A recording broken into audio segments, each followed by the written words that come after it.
हाय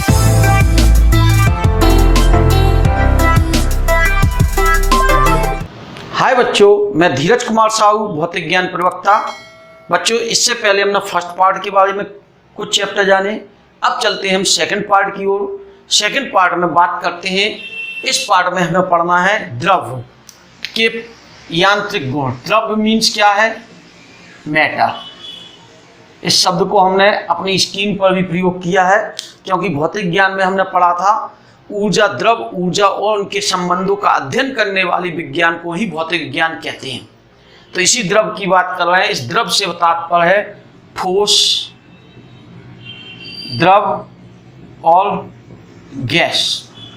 इन तीनों के यांत्रिक गुण पढ़ने जा रहे हैं हम अब इस भाग में।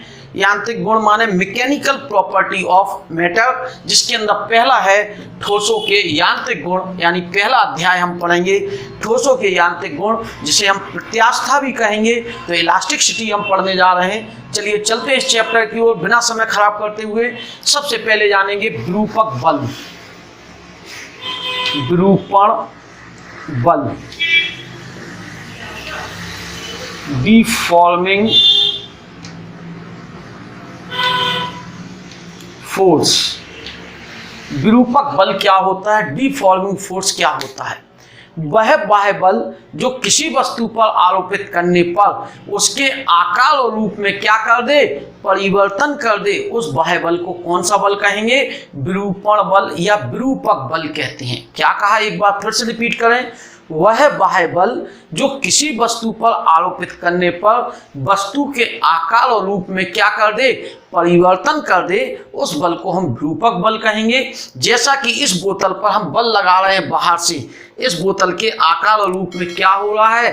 परिवर्तन हो रहा है। तो जो बाहर से बल लगाया गया, इस बल को हम कहेंगे विरूपक बल। क्या कहा, फिर से रिपीट करें। वह बाह्य बल जो किसी वस्तु के आकार और रूप में क्या कर दे? परिवर्तन कर दे, उसे हम डिफॉर्मिंग फोर्स कहेंगे, मींस विरूपक बल कहेंगे। सुनते जाएं, लिखते जाएं, आगे बढ़ते चलें।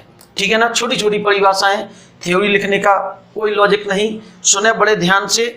वह बाह्य बल जो किसी वस्तु पर आरोपित करने पर वस्तु के आकार और रूप को क्या कर दे? परिवर्तन कर दे, उसे विरूपक बल कहते हैं। अब जानेंगे हम दूसरी बात, दृढ़ वस्तुएं।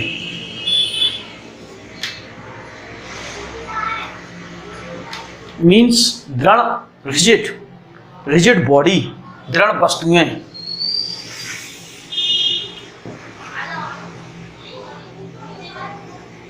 दृढ़ वस्तु क्या होती है, इसे समझें।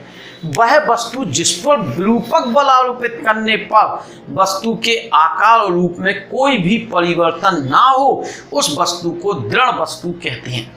हमने इस बोर्ड पर बल लगाया, इस बोर्ड के आकार रूप में कोई परिवर्तन नहीं हो रहा है, तो यह वस्तु क्या कहलाएगी? रिजिड बॉडी कहलाएगी। यानी जिसके अणुओं में सापेक्ष विस्थापन क्या हो? शून्य हो। सापेक्ष माने हमने इसे दबाया, इसका कोई अणु नहीं खिसका, यह अणु अपनी जगह जो थे एक दूसरे के सापेक्ष, कोई विस्थापन नहीं है। इन वस्तुओं को दृढ़ वस्तुएं कहेंगे। एक बार फिर से रिपीट करते हैं। वह वस्तुएं जिन पर विरूपक बल आरोपित करने पर वस्तुओं के आकार और रूप में परिवर्तन नहीं होता है, उन्हें दृढ़ वस्तुएं कहते हैं। ब्रह्मांड में कोई वस्तु दृढ़ वस्तु नहीं है, पूर्णतः दृढ़ वस्तु नहीं है, लेकिन क्वार्ट्ज, हाथी दांत इत्यादि को हम दृढ़ वस्तुएं मान सकते हैं। एक बार फिर से रिपीट करें। वे वस्तुएं जिन पर विरूपक बल आरोपित करने पर वस्तु के आकार और रूप में कोई परिवर्तन नहीं होता है, उसे हम क्या कहते हैं? दृढ़ वस्तुएं कहते हैं। चले आगे बढ़ते हैं। प्रत्यास्थ वस्तुएं।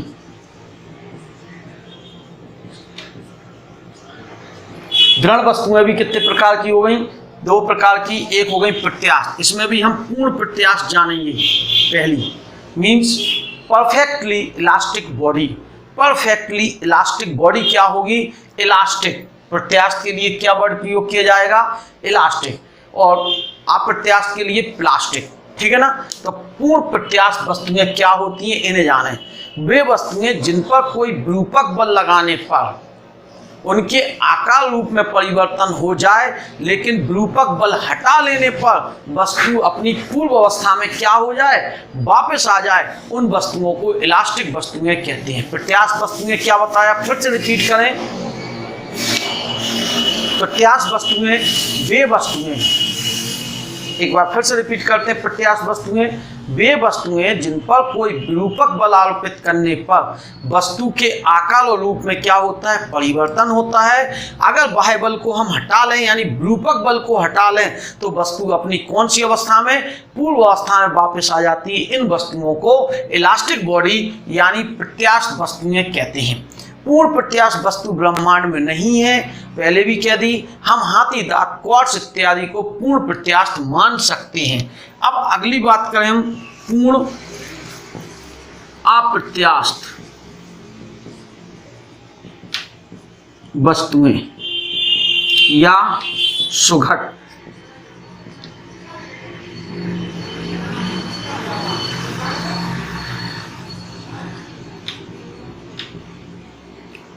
सुघट वस्तुएं, आधा टा इधर आता है, सुघट वस्तुएं। पूर्ण अप्रत्यास्थ वस्तुएं या सुघट वस्तुएं क्या होती हैं, क्वेश्चन ए उठा।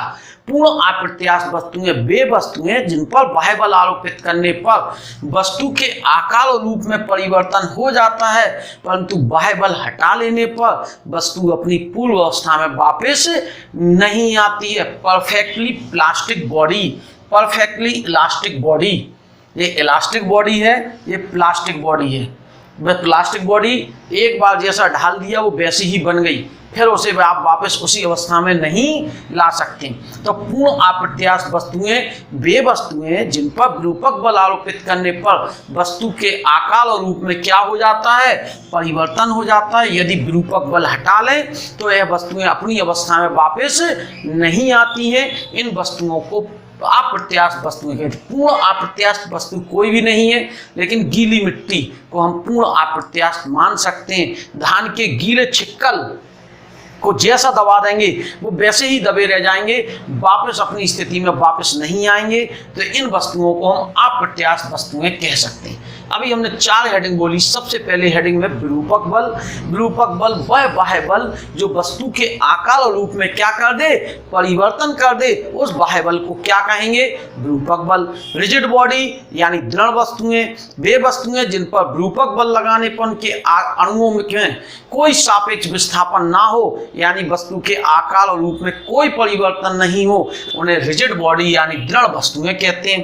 प्रत्यास्थ वस्तुएं, इलास्टिक बॉडी वे वस्तुएं जिन पर बाह्य बल आरोपित करने पर आकार और रूप में क्या हो जाता है, परिवर्तन हो जाता है, लेकिन जैसे ही हम बाह्य विरूपक बल हटा लेते हैं वस्तु अपनी अवस्था में क्या हो जाती है, वापस आ जाती है। उन वस्तुओं को इलास्टिक बॉडी कहते हैं।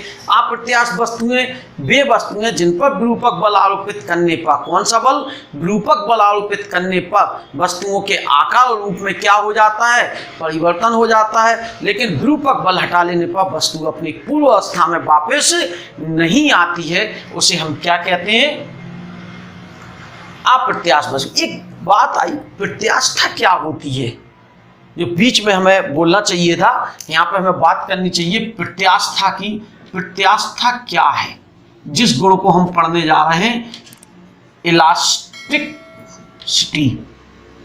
क्या है प्रत्यास्था, चलिए इसको जानते हैं हम। प्रत्यास्था क्या है, जब किसी वस्तु पर कोई विरूपक बल आरोपित किया जाता है तो वस्तु के आकार और रूप में क्या हो जाता है, परिवर्तन। पीछे भी बताया जाए, विरूपक बल में वस्तु पर विरूपक बल आरोपित किया जाता है तो वस्तु के आकार और रूप में क्या हो जाता है, परिवर्तन हो जाता है। यदि विरूपक बल हटा लें तो वस्तु में एक गुण होता है जिसके कारण वस्तु अपने पूर्व आकार को क्या कर लेती है, या रूप को प्राप्त कर लेती है। इसी गुण को जिसके कारण वस्तु अपनी अवस्था में क्या हो गई, वापस आ गई, उसी गुण को हम प्रत्यास्था कहते हैं। तो प्रत्यास्थ वस्तुओं में वापस आने का गुण होगा, अप्रत्यास्थ वस्तुओं में वापस आने का गुण नहीं होगा।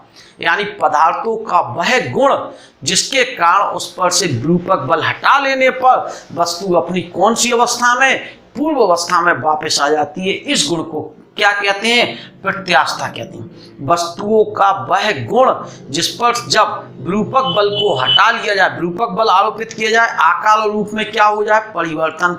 लेकिन विरूपक बल हटा लेने पर वस्तु अपनी कौन सी अवस्था में? पूर्व अवस्था में वापस आ जाती है। इस गुण को हम क्या कहते हैं? प्रत्यास्था कहते हैं। कन्फर्म है? तीसरी बात। अब बात आती है प्रत्यास्था की सीमा।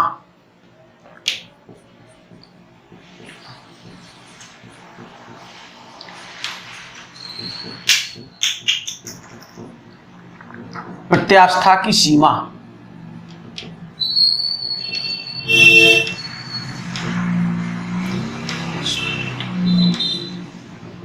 Limiting of elasticity. प्रत्यास्था की सीमा क्या होती है? क्वेश्चन यह उठा, यदि हम किसी वस्तु पर विरूपक बल लगाते हैं तो वस्तु के आकार और रूप में क्या हो जाता है? परिवर्तन। विरूपक बल हटा लेने पर वस्तु अपनी पूर्व अवस्था में वापस आ जाती है। इस विरूपक बल का मान बढ़ाते जाएं तो एक ऐसी स्थिति प्राप्त होगी कि वस्तु अपनी विरूपक बल हटा लेने पर भी वस्तु अपनी पूर्व अवस्था में वापस नहीं आती है। इस स्थिति को प्रत्यास्था की सीमा कहते हैं। क्या कहा हमने? फिर से रिपीट करें, सिंपल सी बात कही। क्या कही? यदि किसी वस्तु पर विरूपक बल आरोपित करते हैं तो वस्तु के आकार और रूप में क्या हो जाता है? परिवर्तन हो जाता है। विरूपक बल हटा लेने पर वस्तु अपनी पूर्व अवस्था में वापस आ जाती है। अगर हम विरूपक बल का मान बढ़ाते जाएं तो एक ऐसी अवस्था प्राप्त होती है कि वस्तु पर से विरूपक बल हटा लेने पर भी वस्तु अपनी पूर्व अवस्था में वापस नहीं आती है। उस स्थिति को हम प्रत्यास्था की सीमा कहते हैं।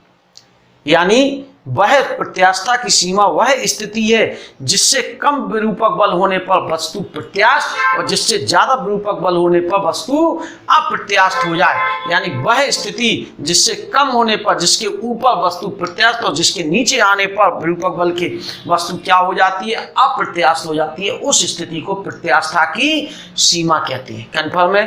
विरूपक बल, बाह्य बल वस्तु के आकार और रूप में परिवर्तन कर दे। दृढ़ वस्तुएं, विरूपक बल लगाने पर वस्तु में कोई परिवर्तन नहीं हो, दृढ़ वस्तुएं। प्रत्यास्था, वह बल जब किसी वस्तु पर विरूपक बल आरोपित किया जाता है तो वस्तु के आकार और रूप में क्या हो जाता है?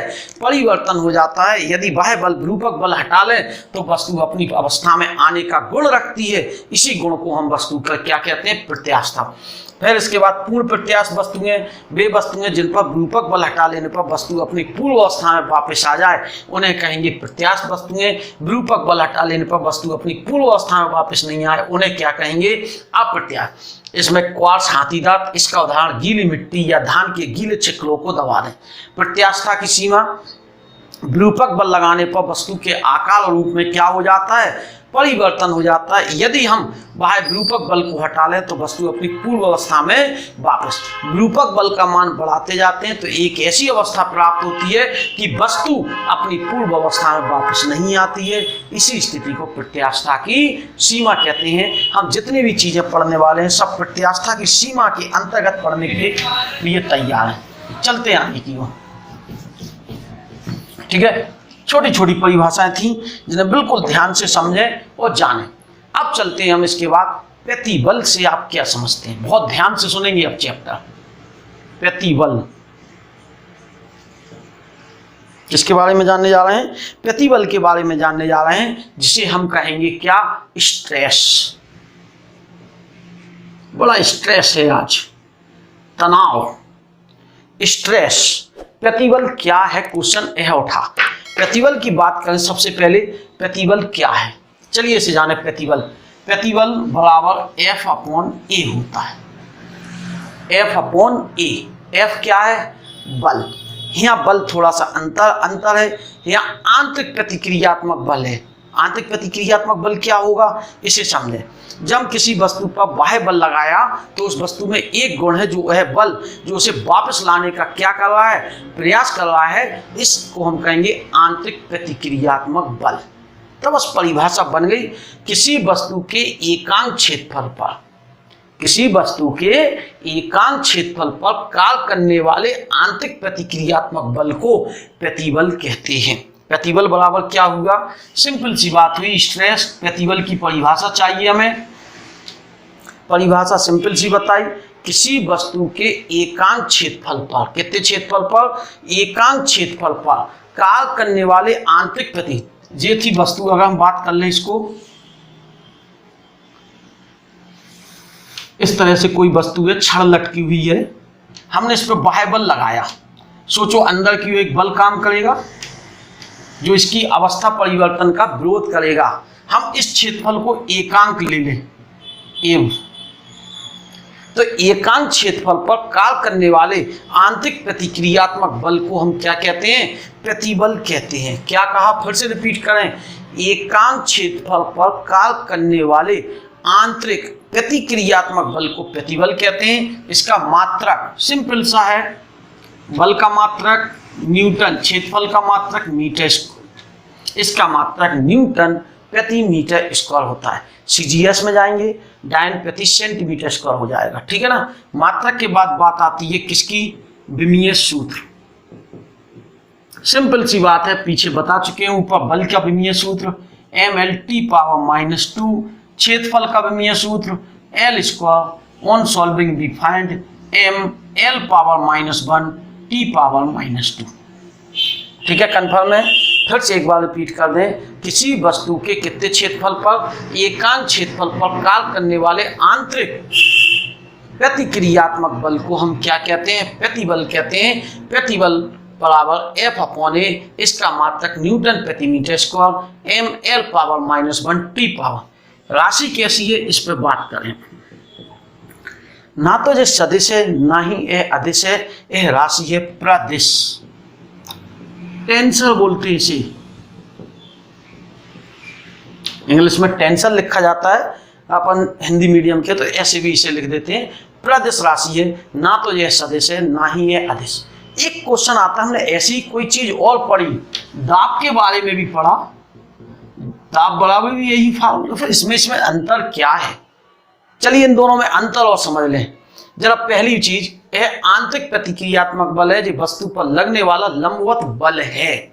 इसकी परिभाषा याद करें, एकांक क्षेत्रफल पर लगने वाले अभिलंबवत बल को क्या कहते थे हम, दाब कहते थे। ये क्या है, आंतरिक प्रतिक्रियात्मक बल, लंबवत नहीं, लंबाई के अनुदिश भी हो सकता, स्पर्श रेखीय भी हो सकता, लंबवत भी हो सकता, लेकिन यह सदैव कैसा होगा, लंबवत होगा।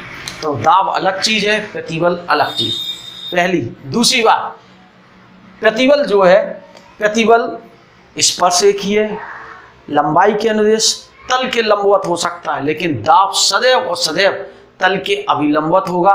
प्रतिबल से तन्यता बढ़ भी सकती लंबाई और घट भी सकती है, लेकिन दाब हमेशा संपीड़ होता है, आयतन में क्या होती है, कमी होती है। यह प्रदिश है, जबकि यह कैसी है, अदिश है। तो दोनों अलग अलग चीजें हैं, ध्यान रखेंगे इस बात को। दाब अलग है और प्रतिबल अलग है। ठीक, आगे बढ़े। अब प्रतिबल 3 प्रकार का होता है। पहला प्रतिबल हम जाने सबसे पहले, अनुदैर्घ्य प्रतिबल।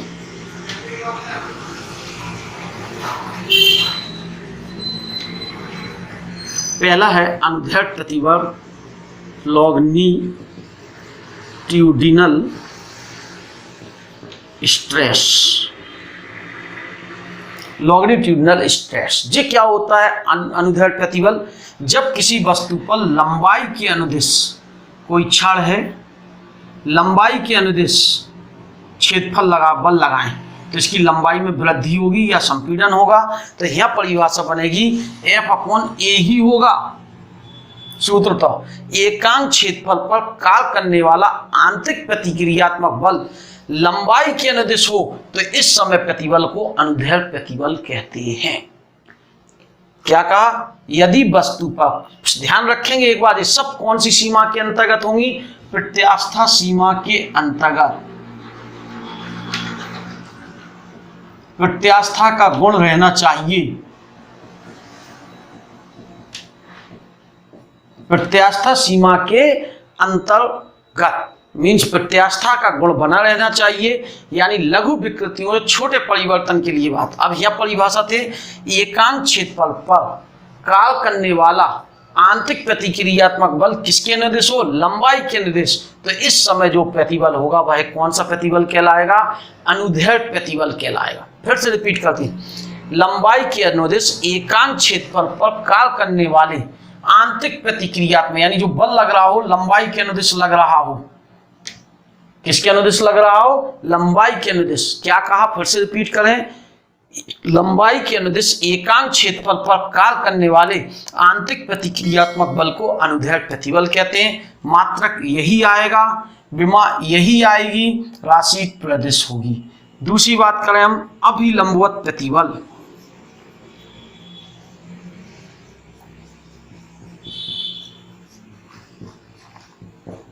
नॉर्मल,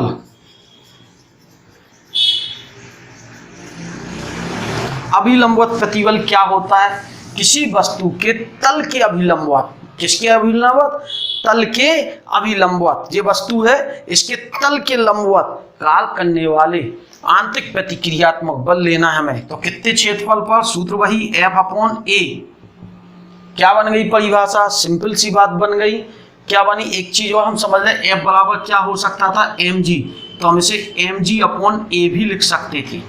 इसको समझा। दूसरी बात को, अभिलंबवत प्रतिबल F/A, कोई वस्तु है,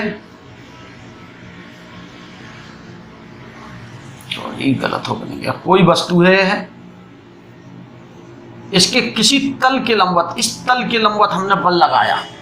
जब तल के लंबवत लगाया तो तल के लंबवत कार्य करने वाले आंतरिक प्रतिक्रियात्मक एकांक क्षेत्रफल पर, क्षेत्रफल कैसे ले लें हम, एकांक, तल के अभिलंबवत एकांक क्षेत्रफल पर कार्य करने वाले आंतरिक प्रतिक्रियात्मक बल को अभिलंबवत प्रतिबल कहते हैं। इसे हम P या -P से रिप्रेजेंट कर सकते हैं, क्यों, आंतरिक है बाहर से जे लगा, आंतरिक अंदर से। क्या हुई बात, फिर से रिपीट करें, यही दाब के तुल्य होता है वास्तविकता। क्या हुई बात, मान जो परिमाण होता है वह दाब के बराबर होगा।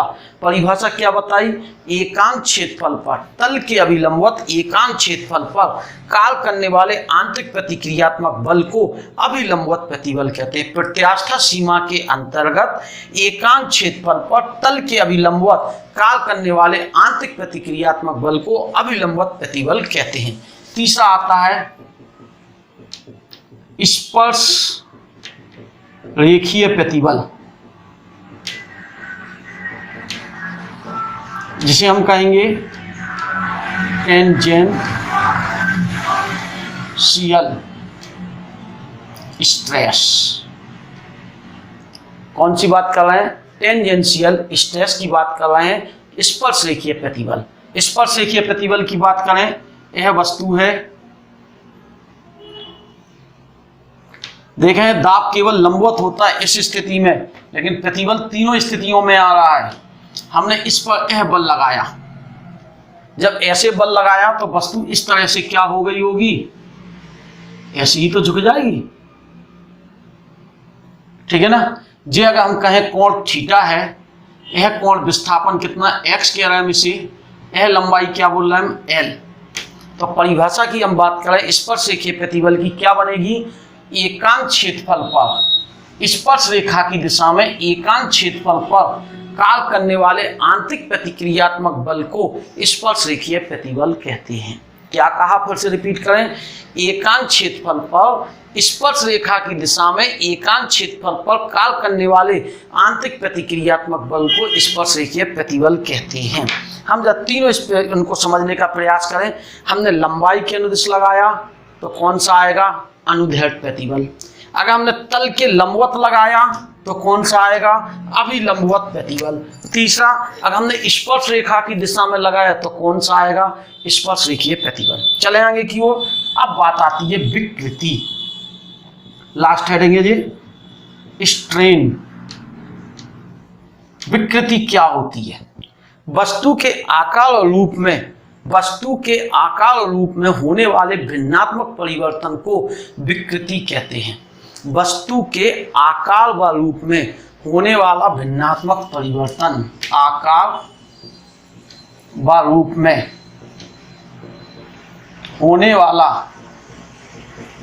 कौन सा परिवर्तन, भिन्नात्मक परिवर्तन क्या कहलाता है, विकृति कहलाता है।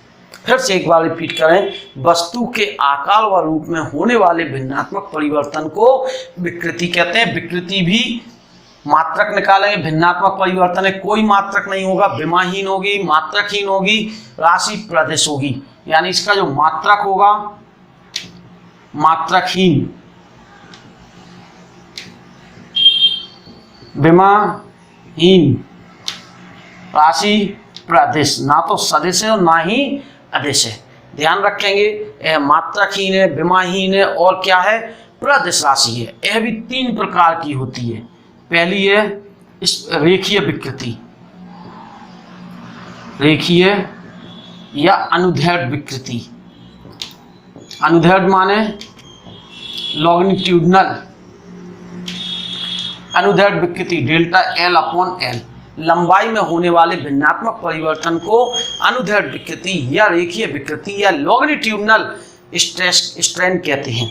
क्या कहा, लंबाई में होने वाले भिन्नात्मक परिवर्तन को रेखीय विकृति कहते हैं। दूसरी विकृति है अपने पास आयतन विकृति, वॉल्यूमेट्रिक स्ट्रेस डेल्टा। आयतन में होने वाले भिन्नात्मक परिवर्तन को आयतन विकृति कहेंगे। और तीसरी है तुम्हारी अपरूपण,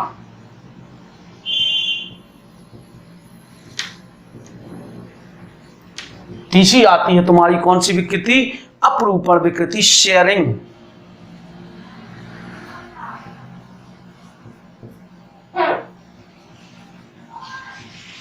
ये क्या थी,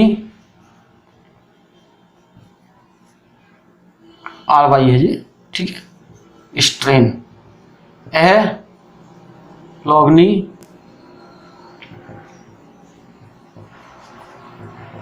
ठीक है। तो अपरूपण विकृति क्या हो गई, रूप में होने वाले भिन्नात्मक परिवर्तन को अपरूपण विकृति कहेंगे। अगर हम अपरूपण विकृति थीटा से प्रदर्शित करेंगे तो थीटा बराबर क्या आएगी, डेल्टा एक्स या एक्स, जी एक्स है यहाँ से यहाँ तक, अपॉन जी लंबाई कितनी है एल, यानी हम इसे एक्स अपॉन एल भी कह सकते हैं। ये एक्स के बराबर होगी एक्स अपॉन एल। तीनों के देख रहे हैं मात्रक नहीं होंगे। विकृति एक बार फिर से आकार व रूप में होने वाले भिन्नात्मक परिवर्तन को क्या कहते हैं, हम विकृति कहते हैं। मात्रकहीन है, विमाहीन है, प्रदिश राशि है। विकृति 3 प्रकार की होती है, रेखीय या अनुदैर्ध्य विकृति, लंबाई में होने वाले भिन्नात्मक परिवर्तन को हम अनुदैर्ध्य विकृति, आयतन विकृति, आयतन में होने वाले भिन्नात्मक परिवर्तन को आयतन विकृति, अपरूपण विकृति, रूप में होने वाले भिन्नात्मक परिवर्तन को अपरूपण विकृति। बिल्कुल क्लियर है, छोटी छोटी परिभाषाएं, जल्दी से तैयार करें, आगे बढ़ें। नोट्स नीचे से डाउनलोड करें। सिलेबस जो कम हुआ है इस साल वो पीछे जरूर आप एक वीडियो में दिया, उसमें देखें और जो सिलेबस में है वो तैयार करते हैं। ठीक है, बढ़ते हैं आगे की ओर। अगले वीडियो में हम जानेंगे इन दोनों के बीच संबंध, यानी प्रतिबल और विकृति के बीच संबंध, relation between strain and stress. साथ ही उसी के संबंध से प्राप्त होगा प्रत्यास्था गुणांक, तो हम प्रत्यास्था गुणांक के बारे में जानेंगे और प्रत्यास्था की सीमा के अंतर्गत वक्र जानेंगे। इतनी चीजें अगले वीडियो में देखते हैं। तब तक के लिए हम अलविदा लेते हैं। धन्यवाद, थैंक यू।